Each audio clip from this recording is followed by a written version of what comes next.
Hello friends, वर्तमान discussion करवा +3 third semester Odia honours. तो आज आलोचनार विषय वस्तुटी हूँ कोर 5 रो यूनिट 4। तो यूनिट 4 सारला साहित्यर भाषा संबंध एठार माने आलोचना करवा। तो सारला साहित्यर भाषार समस्त 2 मार्क विशिष्ट संक्षिप्त प्रश्न उत्तर गुड़िक एठार माने आलोचना करवा। तो वीडियो को आरंभ करने पूर्व जो मैंने वर्तमान पर्यंत चैनल को सब्सक्राइब करना सब्सक्राइब करनी, बेल आइकन टी प्रेस कर दिंतु जाफल आगामी वीडियो नोटिफिकेशन गुड़िक सर्वप्रथमे आपण निकट में पहुँची पार। तो वीडियो को स्किप न करी संपूर्ण रूपे देखा निमंते चेष्टा करूँ। जदि स्किप करके देखिए वर्तमान आलोचनार विषय वस्तुटी सठिक रूप से बुझीपारे ना। तो पूर्व अनेक गुड़े वीडियो अपलोड हो सारी अच्छी। तो आपण चैनल टीर प्लेलिस्ट को जाए समस्त वीडियो देखिपारे। तो प्रथम प्रश्नटी कौन गोटे देखा, सारला साहित्यर भाषा। तो सारला साहित्यर भाषा अंतर्भुक्त समस्त 2 मार्क विशिष्ट संक्षिप्त प्रश्नोत्तर गुड़िक ठाने माने आलोचना करवा। प्रथम प्रश्नटी कौन गोटे देखा। प्रथम प्रश्नटी है सारला युग कहले क्यों शताब्दी को बुझाई थाए। पंचदश शताब्दी को सारला युग नाम अभिहित करा जाए। तो पंचदश शताब्दी को आम कौन क्यों युग बोली कही था। पंचदश शताब्दी को आम सारला युग भाव में नामित कर अभिहित कर। 2 नंबर प्रश्न है सारला दासंकर पितृदत्त नाम कौन थिला। सारला दासंकर पितृदत्त नाम कौन थिला ना, सारला दासंकर पितृदत्त नाम थिला सिद्धेश्वर परिड़ा। 3 नंबर प्रश्न होची सारला दास केउठारे जन्मग्रहण करथिले। तो सारला दास झंकड़ प्रगणा अंतर्गत कनकपुर पाटणा ठारे से जन्मग्रहण करथिले। तो सारला दास केउठारे जन्मग्रहण करथिले, झंकड़ प्रगणा अंतर्गत कनकपुर पाटणा ठारे कवि सारला दास जन्मग्रहण करथिले। परवर्ती प्रश्न है कवि सारला दास अन्य क्यों क्यों नाम परिचित अटंती। तो कवि सारला दास अन्य क्यों नाम परिचित अटंती। आदिकवि, शूद्रमुनि और माटीर महाकवि भाव में सारला दास साहित्य जगत में परिचित व प्रतिष्ठा लाभ करछंती। तो सारला दासंकर अन्य नाम गुड़िक कौन कौन अटे, आदिकवि, शूद्रमुनि और माटीर महाकवि। 5 नंबर प्रश्न होची सारला दास क्यों राजांकर समसामयिक थिले। ओडिशार सूर्यवंशी राजा कपिलेन्द्र देवंकर समसामयिक किए थिले ना, सारला दास थिले। तो सूर्यवंशी राजा कपिलेन्द्र देवंक समयर कवि होचंती सारला दास। 6 नंबर प्रश्न है सारला दासंकर अन्य कृति गुड़िकर नाम उल्लेख कर।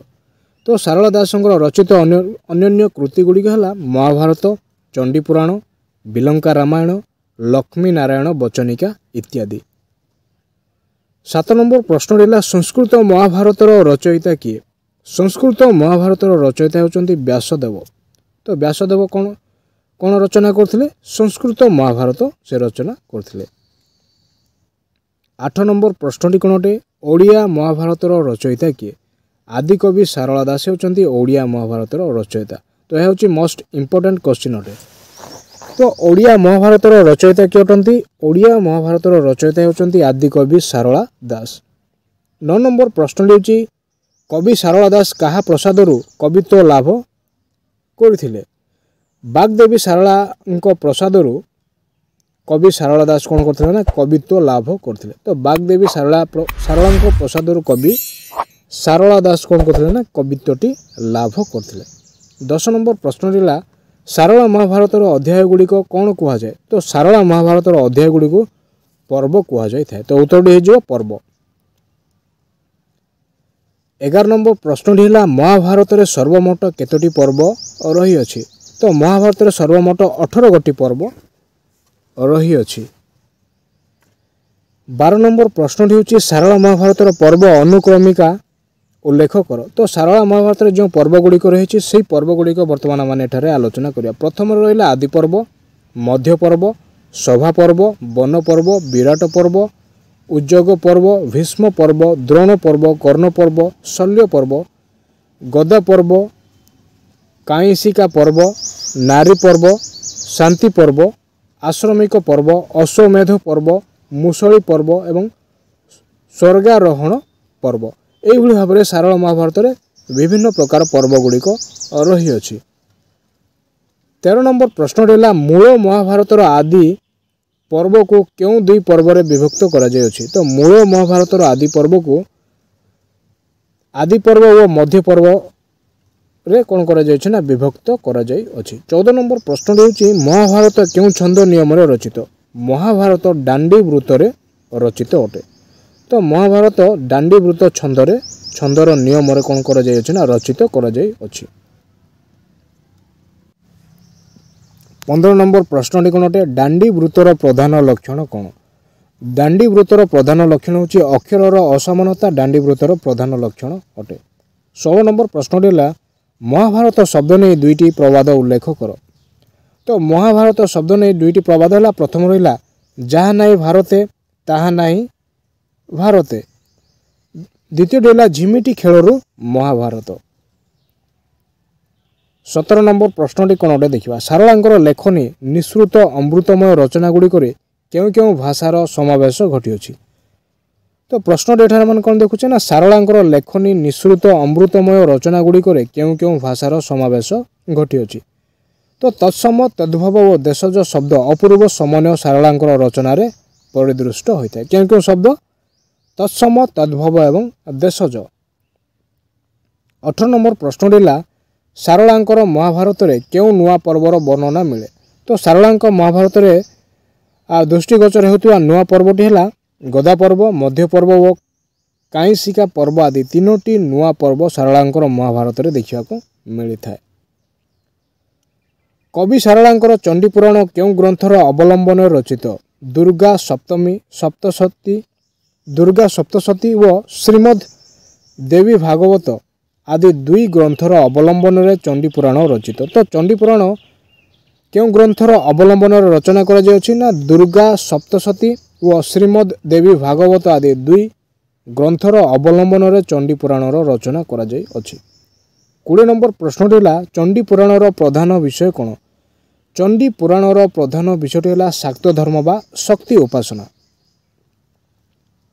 सारला दास क्यों रामायण रचना करथिले। सारला दास बिलंका रामायण व विचित्र रामायण दुईटी से रचना करथिले।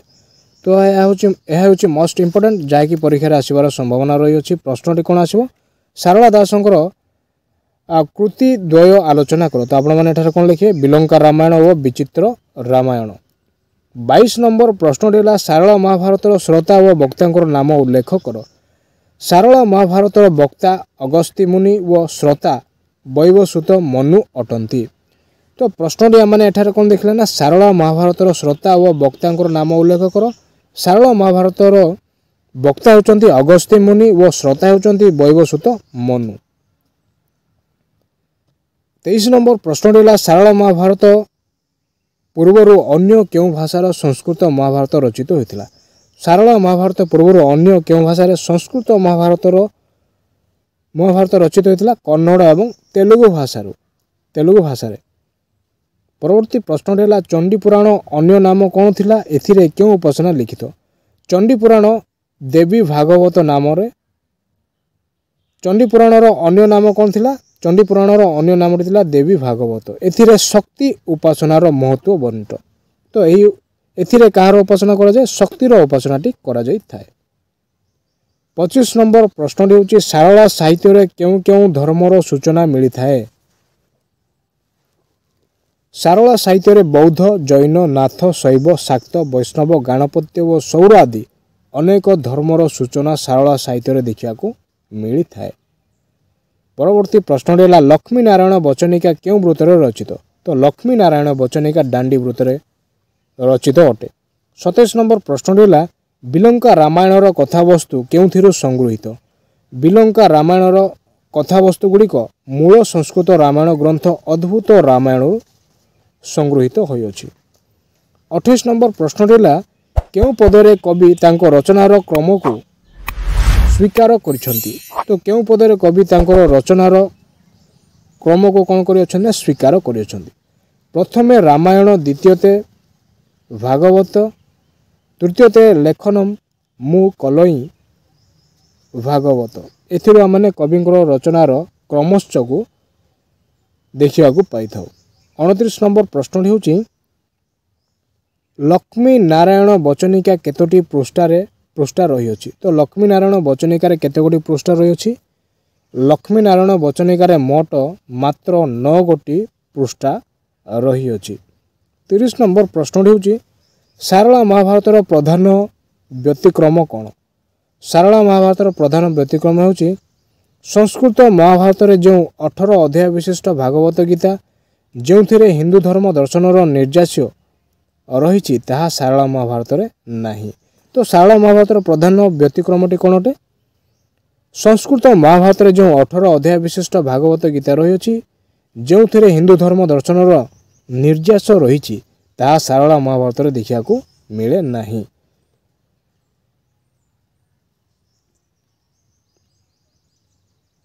एकतीस नंबर प्रश्न है सारला महाभारत प्रथमे कहार वंदना रही? सारला महाभारत गणेशंकर वंदना देखा मिलता है। तो सारला महाभारत कहार वंदना देखा मिलता है? सारला महाभारत गणेशंकर वंदनाटी देखा मिलता है।